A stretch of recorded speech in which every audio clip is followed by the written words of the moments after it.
talking the whole time? No, just when you walked around the corner. Yeah, that was nothing to do with me. I thought it was your entrance music. No. Yeah, that's right. I ask walk-in music. Very rarely does anyone deliver. All right. Sorry. Tabby, you all right? Yes, sorry. You're okay? No, totally fine. Slight technical difficulties, I blame it on the vaccines.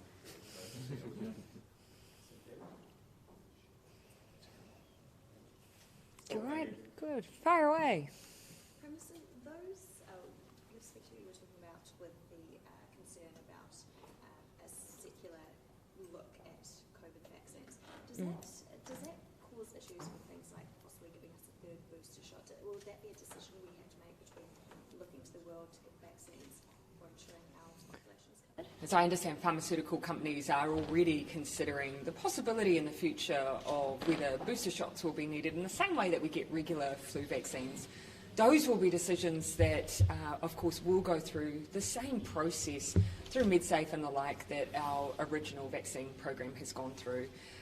The issue that I was really raising today is concern that unless we see an equitable rollout of vaccinations around the world, we run the risk of continuing to see significant outbreaks that can then become a place where we see variants develop and potentially variants where our vaccines may not be as effective. So this is another reason why globally leaders need to be encouraging, donating and supporting vaccine rollout. Should we expect a really beefy announcement from the APEC meeting this weekend? Oh, no. So look, yes, it is extraordinary that we've brought this meeting together outside of the regular APEC leaders retreat, but that's because of the circumstances.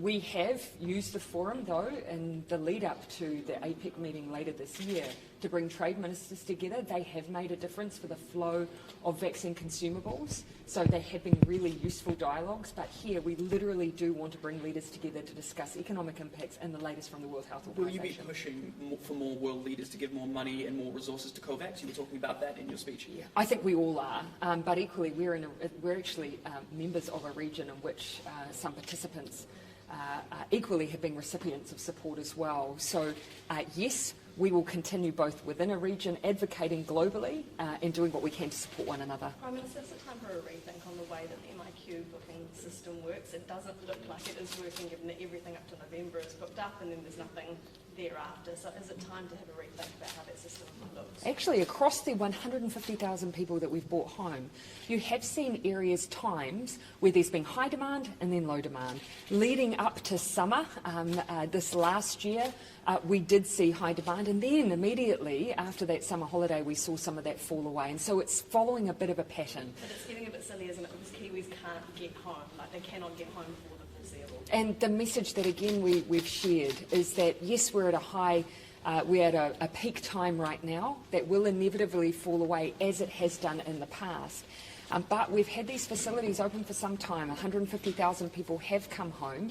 If you are wanting to return home, you do need to think about planning ahead and thinking about those times when the flow might be lower. Are you ruling out some kind of waitlist system, though? Could that come down the line? We haven't used one to date. And of course, I would again dispel any myths that exist around whether or not you can automate your application. You can't do that. You do physically need to fill in your own details. So we are doing things to try and remove any gaming of the system, and we will keep looking at ways to try and make that access as fair as possible. Are you satisfied that the situation with the COVID-positive mariners has been handled appropriately? Des Gorman today said that they should never re-net ashore. So his proposal? He said they should never have been-net ashore. So leave them at sea. Correct. Oh, look, you know, of course we have obligations. We have obligations around when those who may be in distress or in need of medical assistance who are within our geographical boundaries. And so, of course, one of the other obligations we've had, particularly for cargo ships, is to allow recrewing. Otherwise, we run the risk of not being able to keep open our supply chain because people aren't able to recrew in New Zealand. That does bring its complexities. It does mean that we do have to provide then facilities and care for those who are not New Zealand citizens, but that is part of being members of the international community. But now that they're here, though, should they be locked in their rooms effectively, given that the hotel's not, at cheap park quality? Oh, well, look, we have, of course, we have maintained the ability to have COVID positive people outside of the jet park, and so we've always maintained that in those other centres. Are you 100% confident that none of those people at the Wellington MIQ facility will catch COVID? Oh, we've done everything we can in line with what... You can't give a categorical assurance. Oh, that they won't I've catch never at any point given an assurance that COVID won't pass from one human to another. I don't think anyone who's been dealing with COVID... This isn't one of your facilities, though. Again, we do everything we can around infection control. We have had COVID positive cases in Wellington facilities before, so we should be clear on that. We've had COVID positive cases in different centres before, and of course we maintain the same infection controls that you would expect in any facility where we have people who might have COVID. Regardless of whether someone tests positive, all of our managed isolation facilities act as though people may be positive for that very reason. They also usually get bundled off to the jet park, especially when there's this No, kind no, of again, number. no, we don't transfer from an area like Wellington or Christchurch. That poses... I mean, if they were in Auckland, they get bundled off to the jet park, a really secure quarantine But facility. we have had COVID positive cases outside of Auckland as well, and so we have always had to manage those cases appropriately. On Fiji, on Fiji, there's some Kiwis amongst the Australian medical team arriving today. How essential is their role in this deepening crisis? And also, there's children infected with COVID over there, including a 15-year-old who died. What's your concern? Yeah. Is it rising every day, your concern around the situation? Yeah, what is happening in Fiji is devastating, and it's happening within our region. Now, I've spoken before about the aid funding that we've given, first 40 million and then 10 million, the support around PPE and people and vaccine. What I've asked the Ministry of Foreign Affairs and Trade to do is to reach out again to Fiji and just ask about specific medical equipment and whether or not there are needs there that we can help supply and provide for what I know are very overburdened hospital and health facilities. You said in your speech that New Zealand had now embraced the term Indo-Pacific. Is that the primary prism by which you view the region now, and what does that mean for the Asia-Pacific? Yeah, I think what I was conveying was actually I do see ourselves within the region in two parts. First and foremost, embedded within the Pacific. And the reason I put emphasis on that is because I don't want to lose the centrality of the Pacific as a region and its importance to us. And so much of our focus as a country has been on strengthening those relationships, on thinking about our defence profile here, on the work that we do on aid and emergency response.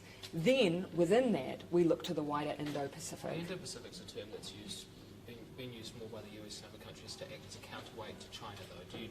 Is that part of? Do you acknowledge that's part of the use of that? You will have heard the very strong principles on which I've expressed that we embrace the term Indo-Pacific.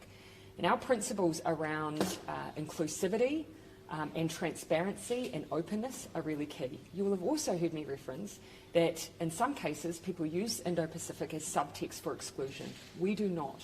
I'm very clear on that. Given this shift in framing, I mean, does New Zealand have a greater interest in the Quad at the moment? And do you want to see New Zealand play any substantive or announced role in that? Oh, look, no, each of those individual members we have strong individual relationships with. And so for us, we have always been focused on building that multilateral architecture, and across the region that exists. Would it be participating in the Quad counter that? Counter it in what way? Well, I mean, would that be moving away from pursuing multilateral architecture? Well, look, I don't think people would make that argument around our membership and involvement with Five Eyes, for instance. But again, I see that we actually have those individual relationships with each of those Quad members anyway. And we are members of wider multilateral platforms within the region as well. So, look, I don't particularly see any urgency around individual participation in that fora, but we engage with each of those individuals anyway. Prime Minister, what do you say to families whose babies nearly died from RSV, horrified to learn that time and time again Pharmac declined funding for a drug that could have saved their babies' lives? Look, I couldn't speak specifically to that pharmaceutical product. It's just not something I've been briefed on. And again, those are also decisions that are just not made by politicians. You've heard how scary those stories are, right? Like, you recognise how scary that is for parents. Their babies are in hospital, they're choking on their own phlegm, and there is a drug out there which could save their lives? Again, I'm not a medical expert, and it's not something I can speak to the availability of any particular drug in treating RSV. I am happy to go away and look at the circumstances around that, but again, we do leave all of those treatment options and funding to Pharmac. Do you think we've heard the stories from families, the stories of heartbreak from families time and time again around different drugs that Pharmac has failed to fund? Do you think that Pharmac prioritises money over In some life? cases, in some cases, actually, with the treatment of children, we have had different ways of working with Pharmac, particularly around cancer drugs. But ultimately, we have considerably extended and increased the amount of funding that Pharmac has available to them. They then will always still be the ones that are the key decision makers in what it is they're funding. And that is simply because they are dealing with every drug across the board, from those that New Zealanders access day to day to those that are needed for often rare and life-changing illnesses. Prime Minister, you've heard of and perhaps been affected by the plight of Toa, the orphaned orca up in Pemberton. And is there a role for an enhanced role for central government in helping to find his pod? I haven't had directly any advice on the role that New Zealand could play in reunification of the orca with his pod. Could the Air Force be called? Okay, thank you. Prime Minister, On the APEC retreat at the weekend, have all the leaders confirmed you did not mention Xi Jinping? No, I haven't given a full list of participation as yet. What I might do, if you don't mind, is check in with the final status of that list, and then we'll make sure that we provide it. I imagine we'll be providing it publicly before the leaders Okay. event. And so how would you rate success? I mean, what's the one big takeout that you want to achieve? Yeah, look, for me, actually, it's the way in which we engage. So often in the leaders' retreats, the things that I found the most valuable have been those in real-time briefings that we receive from the likes of the IMF and the World Health Organization. It is a very COVID-19 specific focus for us, and so for us it will be talking about any cooperation that we can extend as we continue to battle the pandemic, and what is a growth in cases across the likes of Indonesia and Thailand. Last year, New Zealand imported more than 1 million tonnes of coal, the dirtiest coal from Indonesia. How does that marry with the government's position on climate change? We have to make sure we build resilience despite fluctuations in New Zealand's natural resources and those dry hydrological years and the challenges they pose. So our level of renewable electricity generation is high in New Zealand. However, in a dry year, we then do start reverting to alternate forms of generation. We are undertaking work as a government into things like, potentially, a New Zealand battery project, things that may help us overcome that challenge. Activists say it shows the government's all words, no action. Not at all. Again, we've got a very high rate of renewable electricity generation in New Zealand. But because, of course, we rely on the likes of hydro, if we have a dry year, then we have a gap. We, as a government, have a 100% renewable electricity goal. Now it's about funding some of the options that will help us achieve that goal. All party political matters. And then I'll just finish then with... The national, there's been a bit of movement in the National Party this past week. Judith Collins has apparently been asking Don Brash to help her raise $300,000 for Treaty of Waitangi issues. What do you make of that? I think, I'd actually go back to my response. Right at the beginning, when some of these issues were being raised, I saw them as being highly political. And I think this just is further proof of that. They're a political party, she's a politician. Except they were being framed in such a way as to politicise issues that I do not believe should be politicised. And what do you make of her saying that debate on key issues is being shut down? Well, it was only maybe a year ago that we were told that we were having too much debate, so obviously they've changed their tune. And just on the OCR, is there a possibility that if that rises faster than expected, that could see Kiwis suffering? Is that something the government... Sorry, what was the first part of your question? I was just getting a little smack talk over here. On the OCR, is there a possibility that if that rises quicker than expected, Kiwis could suffer? And is that something the government's taking into account? Look, obviously these are decisions that are made by the Reserve Bank, and I'll leave those decisions for them. But ultimately you'll see that where inflation has been sitting has been within the legislated range, even in recent times. Just very quickly, can I just come back to my very first question? Are you completely satisfied with how the situation with the Mariners has been handled? Oh, in terms of safety, protection and controls, the question that I would simply raise is that, yes, we do have obligations when it comes to allowing crew to recrew from New Zealand when it comes to supply chain.